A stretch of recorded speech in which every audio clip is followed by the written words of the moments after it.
Vous avez tous entendu parler de la torture pratiquée par l'armée française en Indochine.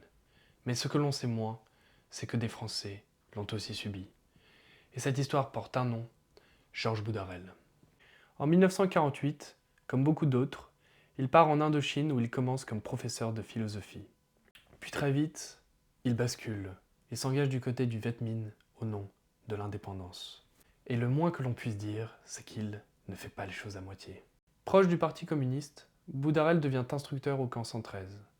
Sa mission est claire, rééduquer les prisonniers français, les briser psychologiquement pour les convaincre de rejoindre le Viet Minh en ayant recours à la torture morale et à l'endoctrinement. Et pourtant, après la guerre, il ne se cache pas.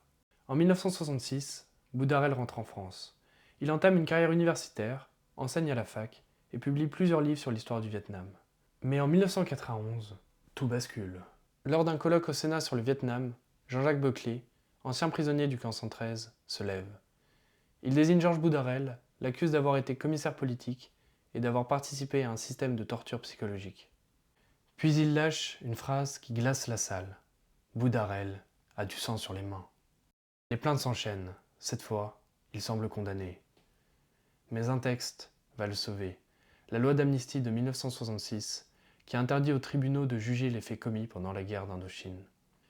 Résultat, un non-lieu. Georges Boudarel ne sera ni jugé, ni condamné. Une affaire qui continue encore aujourd'hui de diviser la mémoire française.